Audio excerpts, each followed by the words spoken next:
Você que tá um tempão na divisão de sequestro, qual foi o sequestro mais longo que tu já pegou? Mais tempo conseguiram manter a vítima? Eu não vou falar o nome da empresa, o nome das pessoas, talvez até para não expô-las, né? mas eu tive um sequestro muito marcante, não só para mim, como para o antissequestro inteiro, que foi do dono de lojas de imóveis, né? Acho que foram 72 dias. Pô, é tempo, hein? 72 dias, era uma menina de 12 anos sequestrada, né? Era a caçula daquela família. E um sequestro absurdamente tradicional, para uma pedida extremamente alta na época, era uma pedida de 10 milhões de dólares. Né? Foi um sequestro que teve muita coisa marcante, porque é uma família muito tradicional de São Paulo. A menina foi pego saindo da escola para o apartamento da família, que era um quarteirão de distância. Então, da porta da escola até a porta do prédio, eles pegaram essa menina ali, seguraram ela, colocaram dentro acho que de uma van escolar na época, andaram alguns metros com essa van, já trocaram de carro. E essa família, ela tinha um seguro sequestro, né? Naquela época, na grande época de sequestros em São Paulo, tinha um banco internacional aí, uma seguradora internacional que fazia seguro anti-sequestro. Então, você era um empresário, você pagava um valor por aquele seguro e você tinha os membros da sua família segurados até X valor, que era o caso dessa família. Só que para esse seguro ter validade, a empresa internacional mandava um negociador estrangeiro. Talvez o ano tenha sido 2004, 2005 mais ou menos esse sequestro. Eu já tinha alguma experiência, já negociava, né? E eu fui negociador desse caso. E eu me recordo que durante 11 dias, tudo que eu falava com o empresário, ele entendia como certo, mas ele não precisava economizar, vamos dizer assim, até porque o seguro estava pagando aquele sequestro, né? Só que a gente sabe que o que termina um sequestro não é dinheiro, né? Em contrapartida, o negociador estrangeiro que veio para cuidar desse caso, ele vem com uma outra escola de sequestro, né? Ele vem com a escola americana, que já se coloca um alto valor na vítima como forma de preservar a vítima, né, no cativeiro. E a gente não, a gente negocia de uma outra forma. Porque a gente entende, né, sociologicamente, a gente entende o ladrão, né, o bandido brasileiro. A gente sabe como ele pensa, ele vive a nossa realidade, ele não vive a realidade do cara lá de fora, né? Então tudo que a gente deu de sugestão, o pai seguiu ao contrário. Quando chegou no 11º dia, o sequestro ali já estava se desenrolando, dos 10 milhões iniciais, o sequestro estava fechado em $500 mil. $500 mil de reais, salvo engano eram reais. E eu falei para aquele pai, falei, olha, vamos dar um jeito de renegociar isso, porque a sua filha não vai voltar. E esse dinheiro que você está pagando vai financiar a continuação do sequestro dela, né? E o pai falou, olha Vinícius, eu entendo tudo que você está falando, eu agradeço, mas o meu coração de pai está mandando eu pagar, minha filha vai voltar. Tudo bem, não é porque ele não fez o que a gente pediu que a gente vai deixá-lo na mão, a gente acompanhou, fez tudo direitinho, auxiliou durante esse pagamento e tudo mais, mas ele quis pagar, não teve jeito. E na noite que ele pagou, a filha não voltou. Passou uma outra noite, a filha não voltou e eu chegava naquela casa, tinha uma mesa que dava umas 3 dessa daqui que nós estamos falando, lotada de doce, de brinquedo, para quando a menina chegasse, né, ser acolhida daquela forma e tal. Aí quando chegou na 3ª noite, nós pedimos que a família desfizesse aquela mesa, porque aquela mesa já estava fazendo mal para o pai, mal para a mãe, né? Desfizesse aquela mesa e a partir daquele dia o pai seguiu à risca tudo que nós solicitamos, né? Foi de uns 15 dias, foi? Com 3 dias nós desfizemos aquela mesa. O primeiro contato foi 21 dias depois.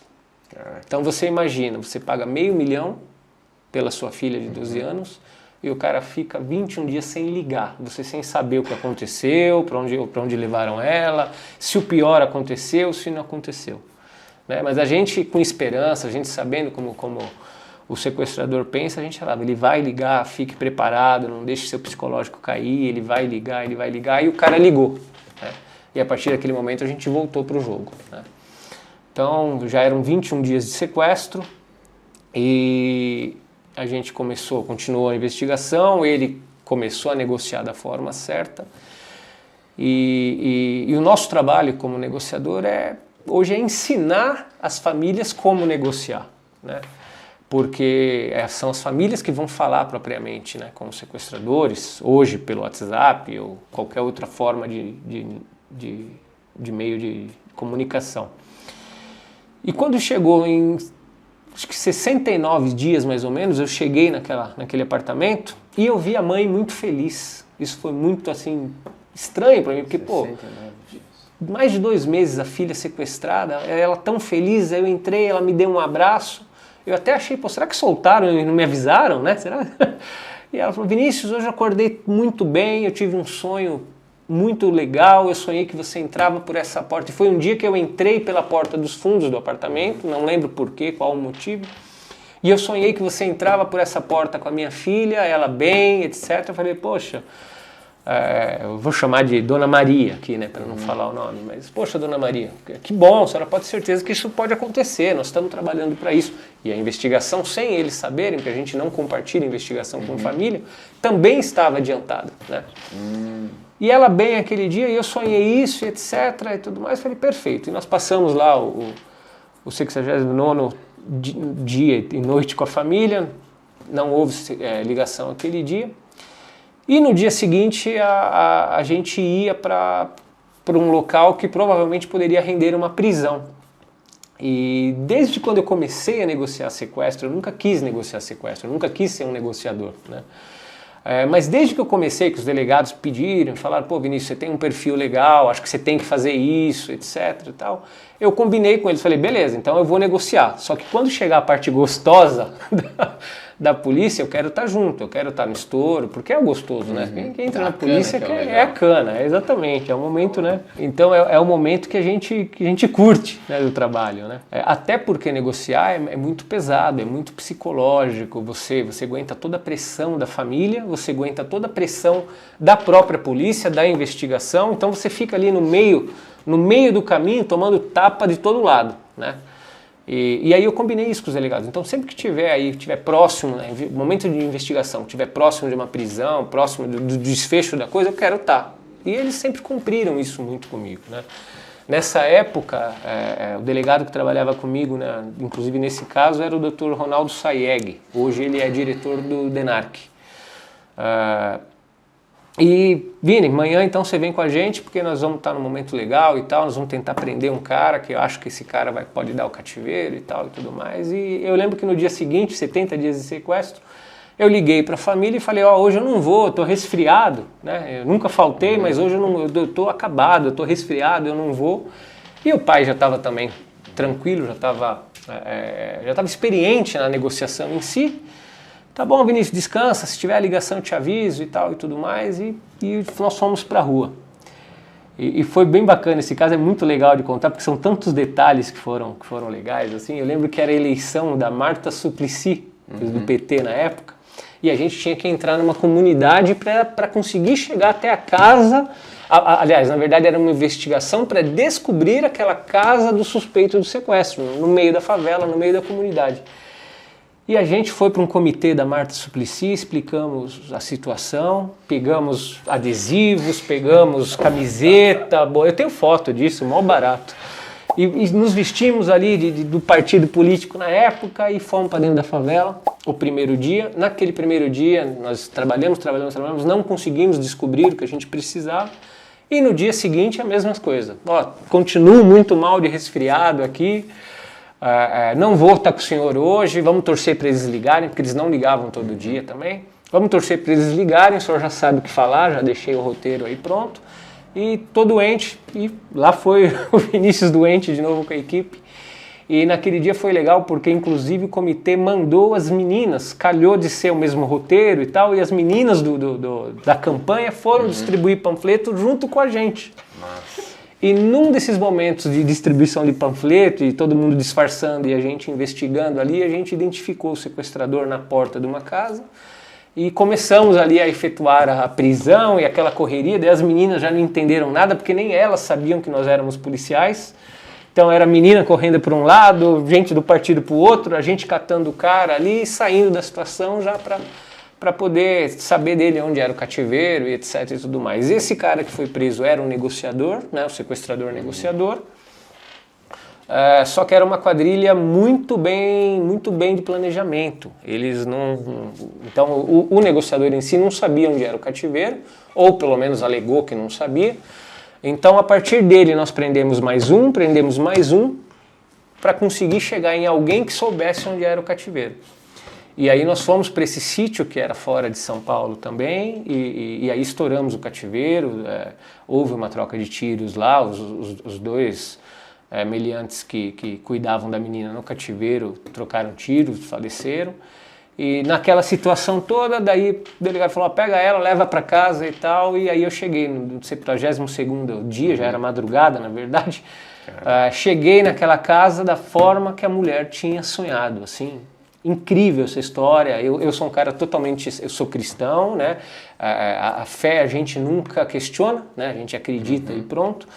Mas eu sou muito cético para outras coisas. Mas, pô, relembrar isso, que a mulher sonhou exatamente como aquilo ia acontecer, na época que aquilo estava acontecendo, foi uma coisa, assim, para mim surpreendente. Foi um caso que marcou demais, assim, para mim. Que legal, cara. Muito legal. A menina, como é que tava quando vocês acharam ela? Ela tava, assim...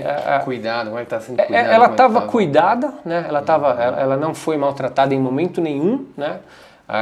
Mas, pô, uma criança de 12 anos, longe do conforto de casa, longe do amor dos pais, é até liviano você falar que não foi maltratada, né?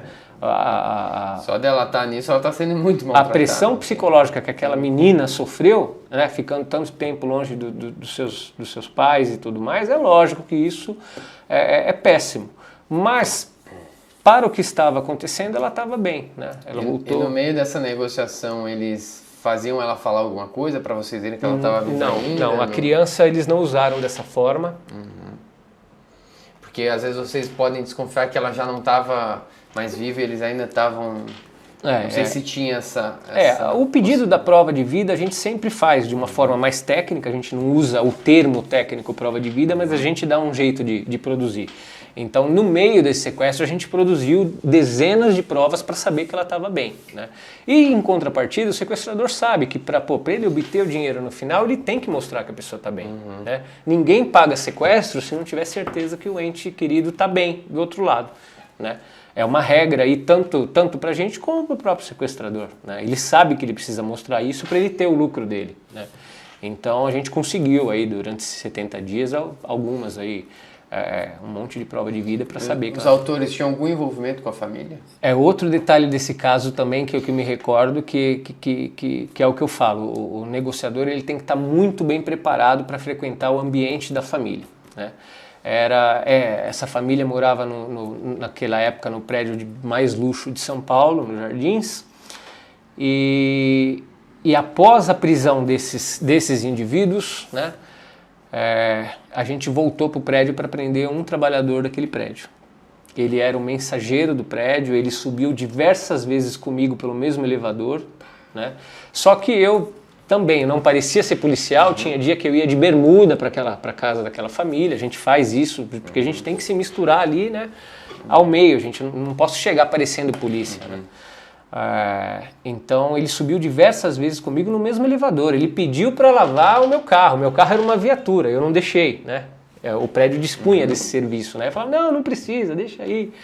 Ele poderia ter lavado, percebido que era uma viatura e, óbvio, ele ia alertar a quadrilha dele, né? Sim. E aí nós voltamos para aquele prédio no dia seguinte. A aproximação com a família, vocês cuidam disso? Tem que cuidar de tudo. Sabia. Tem que cuidar de tudo.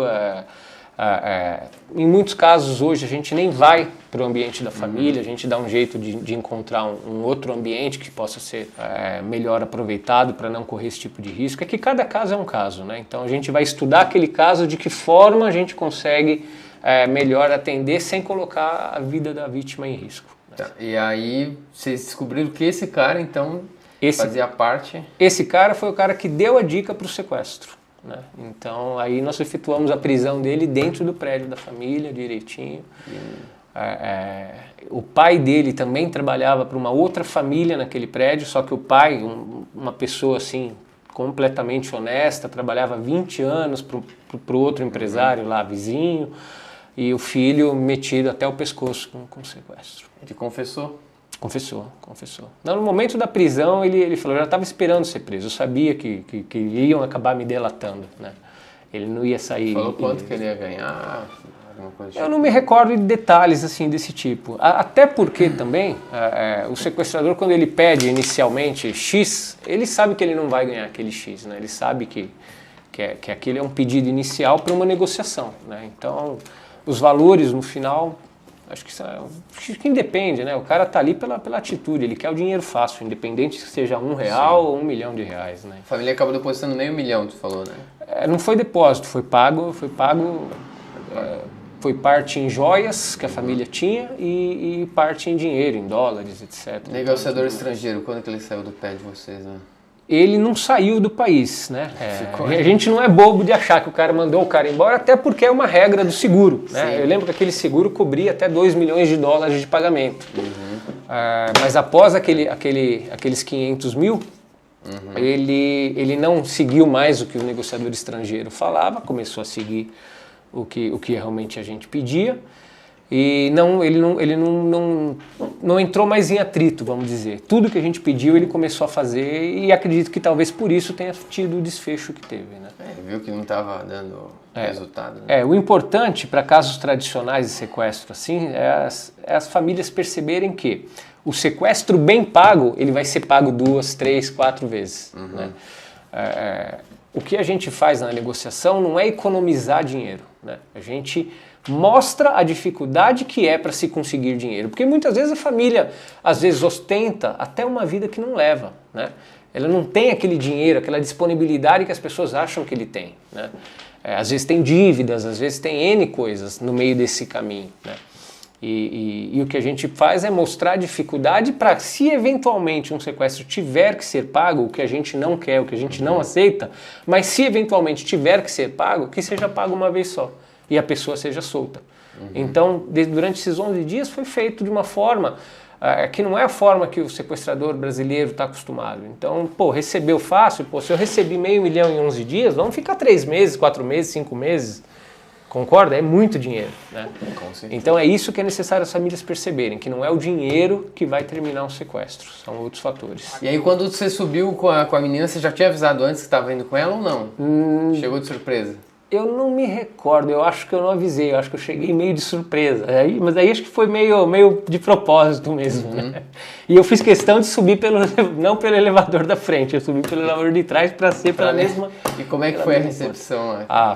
Aí é emocionante, se eu contar acho que eu até choro, porque é sempre emocionante, cara, cada família que você ajuda, que você traz o ente querido de volta, aquele primeiro contato que a família tem com o sequestrado é emocionante demais, cara, não há coração de pedra que suporte, você chora junto, você se emociona, porque é muito legal. O crime, por exemplo, resolver um homicídio, você não traz a vida de volta da pessoa. Até a família já aconteceu de ficar muito grata, eu já trabalhei com homicídio, muito grata quando você descobre quem foi o assassino e por que matou, que é uma dúvida que a família fica muito, mas não traz a vida de volta. Não vocês... Além de descobrirem quem fez, porque fez, vocês trazem a vida da pessoa de volta para essa ela, né? É uma particularidade do antissequestro que é muito peculiar, né? É um ponto muito, muito forte. O sequestro é praticamente, acho que o único crime que a vítima permanece em poder do bandido, né? Do criminoso. Todos os outros crimes, eles já aconteceram, né? Então você vai investigar, você vai trazer uma resposta, essa resposta não deixa de ser menos importante do que qualquer uma outra, né? Mas o crime já aconteceu. O máximo que você vai conseguir é reparar o dano, de repente conseguir a reza aí que foi roubada, trazer de volta e tal, né? Mas se tratando de vida, se for um homicídio, você não vai trazer a pessoa de volta. Então o sequestro, você tem todas as particularidades ali para trazer a pessoa de volta viva. Você não pode errar, o seu bote não pode ser errado, tem que ser tudo muito certeiro, né? Então isso é muito legal de trabalhar com sequestro também.